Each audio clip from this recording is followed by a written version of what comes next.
जब तक तुम बुजुर्गों के करीब थे आफतें तुमसे दूर थी, और जब से तुम कुरान और बुजुर्गों से दूर हुए हो आफतें तुम्हारे सर पे मंडला रही हैं। बेशक तरह तरह की मुसीबतें हमारे दरवाजों में दाखिल हो रही है। मैं यहाँ भी परेशान हूँ, जी। हिंदू से अपनाने तैयार नहीं, मुसलमानों की गोद से निकल के उधर पहुंचा था कि मुझे अपना लेंगे, कुरान को बुरा कहूंगा उनका बन जाऊंगा, इस्लाम को बुरा कहूंगा उनका बन जाऊंगा, दीन पर उंगली उठाऊंगा उनका बन जाऊंगा। मगर बहुत अच्छा लगा है मुझे, एक शख्स ने बयान दिया है, हसीब साहब, एक शख्स ने कहा है हम हिंदू जरूर हैं मगर अक्ल मारी नहीं गई है हमारी। उसने कहा है, एक मैसेज किया उसने ट्विटर पर, यानी बहुत अच्छा लिखा, कहा हम हिंदू जरूर हैं मगर हमारी अक्ल मारी नहीं गई है। सारी दुनिया के हिंदू पागल नहीं है, होंगे कुछ जो आतंकवाद फैला रहे हैं मगर हम जैसे हिंदू अभी जमीन पर सलामत और सही हैं। और उस शख्स ने कहा कि वसीम रजवी जैसे लोग जो अपनी माँ के दूध का हक अदा ना कर सका, हक है बात, हक हजरत जी, बहुत खूब, जो अपने बाप का ना हो सका, जो अपनी बीवी का ना हो सका, जो अपनी बेटी और बेटों का ना हो सका, जो अपनी बहनों का ना हो सका, अरे यार और तो और वो अपने धर्म और अपने नबी अपने रिफॉर्मर का ना हो सका तो वो हम हिंदुओं का क्या होगा। उस शख्स ने मैसेज किया है ट्विटर पर कि पूरे मजहब को मैं बताना चाहता हूँ, जो लोग वसीम को अपनी गोद में बता रहे हैं वो होश में आ जाए, जब वो इस्लाम को ठोकर मार सकता है तो हमारे मजहब को भी टारगेट कर सकता है। जब ये उनका नहीं हुआ तो ये हमारा भी कभी नहीं हो सकता। जी हक है बात, बहुत खूब, सुभान अल्लाह। ना खुदाई मिला ना विसाले सनम, जी, ना इधर के रहे ना उधर के रहे जी। और यार मजहब इस्लाम और कुरान को ठुकराने वाला, बुरा कहने वाला क्या कहीं का रह सकता है? नहीं, नहीं ना, नहीं। बर्बाद हो गई जिंदगी, जी, तबाह हो गई जिंदगी। फतेहपुर वालों, सुकून इस्लाम के दामन में है। जी सुभान अल्लाह, बहुत जोर से बोलो, सुभान अल्लाह। किसके दामन में है बोलिए? इस्लाम के दामन में, तुम्हारे नबी के दामन में है। जिसको पनाह कहीं नहीं मिली उसको पनाह मुस्तफा के दामन में मिली है। और दामन इस्लाम क्या है जानते हो? एक शख्स मक्के में 8 दिन तक लगातार रोया। कितने दिन?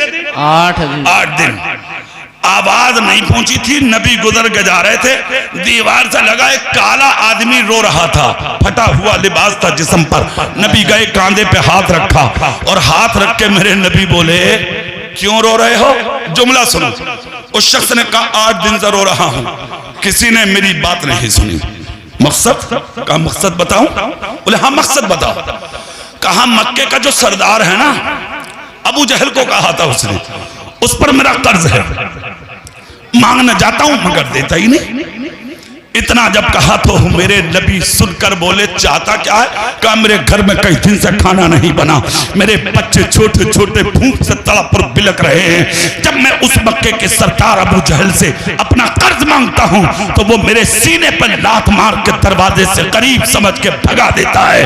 घर जाता हूं, मेरे बच्चे मेरा मुंह तकते हैं, मुझसे रहा नहीं जाता। खुदा की कसम अबू जहल कदम कदम पर दुश्मन था तुम्हारे मेरे रसूल का, मगर अपनी जान की परवाह किए बगैर नबी ने इस शख्स का हाथ पकड़ा जो मुसलमान नहीं था, गैर मुस्लिम था। कौन था बोलो? गैर मुस्लिम। यार कहां है वो दुनिया के शरपसंद? कहां है मुल्क के वो गुंडे? कहां है मुल्क के वो लफंगे जो आज मजहब इस्लाम को टारगेट करते हैं? हमसे ज्यादा कोई अमन पसंद है क्या? हमसे ज्यादा सुकून की भीख देने वाला कोई है क्या? देख मुस्तफा की चौखट। नबी ने हाथ पकड़ा और हाथ पकड़ कर कहा आ मेरे साथ। लेकर अबू जहल के दरवाजे पे गए। अबू जहल की बहन ने देखा और देखकर अपने भाई अबू जहल से कहा, भाई गजब हो गया। बोले क्यों? बोले तेरी चौखट पर आज वो आए हैं जिसको तू ढूंढता है। कहा कौन? कहा मोहम्मद इब्ने अब्दुल्ला। सुभान अल्लाह बहुत। अबू जहल बोला ऐसा हो ही नहीं सकता। कहा सकता हटा दे, हो गया आज ऐसा। आ गए वो, झांक कर देखा तो नबी थे। बच्चे को भेजा, बहन को भेजा, जाके पूछ आए क्यों? नबी ने कहा मैं अपने काम से नहीं, तेरे भाई से इस गरीब का हक दिलाने आया हूँ। अबू जहल ने जब चेहरा देखा गरीब का तो जितना उसका हक था वो कुर्ते में लिया, उससे भी ज्यादा दरवाजे पे आया। कहा कैसे? कहा इसका हक दे, हमने सुना है कि बजाय हक देने के तू इसको मारता है। उसने जो हक था उससे भी कहीं ज्यादा गरीब के दामन में डाला, गरीब लेकर चला। बहन देखती रही, अबू जहल देखता रहा। नबी लेकर चले। बहन ने अबू जहल से एक जुमला बोला था, वो सुनिए। कहा जहां तो तू देता नहीं था और आज दिया भी है इतना कि जितना था उससे भी ज्यादा दे दिया। क्यों? कहा इसलिए ज्यादा दिया कि दुनिया का सबसे अच्छा इंसान मेरे दरवाजे पे आया था। सुभान अल्लाह। कहा रोज मारता था, आज क्यों दिया? कहा बहन सुन, जिसके दरवाजे पर हक दिलाने अब्दुल्ला का बेटा मोहम्मद आ जाए। वाह सुभान अल्लाह। किसी की हिम्मत नहीं है कि दुनिया में उसका कोई हक मार सके। मैंने इसीलिए दिया कि वो खुद आए थे। बहन बोली क्या इतना अच्छा है वो? जी। तो इसका मतलब वो बात सही है जो मैं सुन रही थी। कहा क्या? बोले मैंने उसके गुलामों से सुना है जब वो चलता है और तेज की जब धूप लोगों पर पड़ती है तो उसके सर पे आसमान साया कर लेता है। अबू जहल बोला बातें सब सही हैं मगर बहन किसी को बताना मत। दुनिया में इंसान बहुत है मगर उससे अच्छा इंसान आज तक दुनिया में मैंने देखा ही नहीं। सुभान अल्लाह बहुत खूब। सुभान अल्लाह। ये शान है तुम्हारे मेरे रसूल की जी। ये इज्जत है तुम्हारे मेरे रसूल की, ये मकाम है तुम्हारे मेरे रसूल का।